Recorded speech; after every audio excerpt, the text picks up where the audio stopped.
सामाजिक समरसता जाति नहीं योग्यता से बने, राम मंदिर में होंगे 24 पुजारी, 3 महीने का प्रशिक्षण। नमस्कार, मैं खुशी और आप देख रहे हैं यूपी न्यूज 24।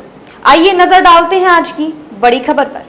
नगरी भगवान राम की है, संदेश भी आदर्श और सामाजिक समरसता का होगा। रामलला की प्राण प्रतिष्ठा के साथ ही पुजारियों से जुड़े नए प्रतिमान गढ़े जाएंगे। राम मंदिर के लिए पूरे देश से चुने गए 24 पुजारी प्रशिक्षण ले रहे हैं। इनमें से 2 अनुसूचित जाति SC व 1 पिछड़ा वर्ग OBC से है। मंदिर के विग्रहों पर पूजन के लिए राम मंदिर के महंत मिथिलेश नंदिनी शरण और महंत सत्यनारायण दास पौरोहित्य व कर्मकांड का प्रशिक्षण दे रहे हैं। हालांकि पहली बार नहीं है जब किसी गैर ब्राह्मण को पुजारी नियुक्त किया गया है। राम मंदिर में इसके पूर्व में मुख्य पुजारी अन्य पिछड़ा वर्ग से थे। दक्षिण भारत के मंदिरों की बात करें तो 70% पुजारी गैर ब्राह्मण हैं।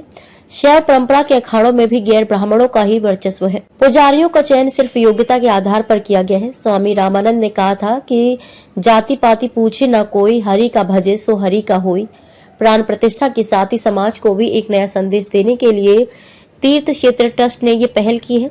स्वामी जितेंद्रानंद सरस्वती महामंत्री अखिल भारतीय संत समिति कठिन प्रशिक्षण, मोबाइल पर भी रोक। सभी पुजारियों को रामानंदी परंपरा के अनुसार 3 महीने का प्रशिक्षण दिया जा रहा है। इस दौरान ये युवा गुरुकुल के नियमों का पालन कर रहे हैं। इनमें से ना तो कोई मोबाइल का इस्तेमाल कर सकता है और न ही किसी बाहरी व्यक्ति से कोई संपर्क कर सकता है। हनुमान जी की वैदिक ध्यान मंत्र समेत 14 सवालों पर चयन। नवंबर में सभी 24 पुजारियों का चयन 14 सवालों की बाधा पार करने के बाद हुआ। 3 चरणों के साक्षात्कार के बाद 3240 अभ्यर्थियों में से 25 को प्रशिक्षण के लिए चयनित किया गया। बाद में एक अभ्यर्थी आचार्य देवज्ञ कृष्ण शास्त्री ने नाम वापस ले लिया।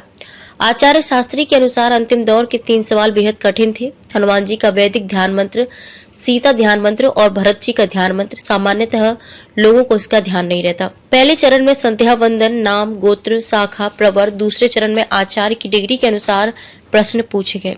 प्रमुख सवाल राम जी की उपासना विधि, ध्यान मंत्र, सीता जी का ध्यान मंत्र, भरत जी का ध्यान मंत्र, राम जी का जन्म किस लग्न में हुआ, हनुमान जी का वैदिक ध्यान मंत्र। खबरों में अब तक के लिए बस इतना ही। फिर होगी आपसे मुलाकात ऐसी ही एक और बड़ी खबर के साथ। तब तक के लिए नमस्कार और देखते रहिए यूपी न्यूज 24। ऐसे ही लेटेस्ट अपडेट्स पाने के लिए हमारे चैनल यूपी न्यूज 24 को सब्सक्राइब करें और बेल आइकन दबाना ना भूलें, जिससे आपको लेटेस्ट अपडेट्स का नोटिफिकेशन मिल जाए।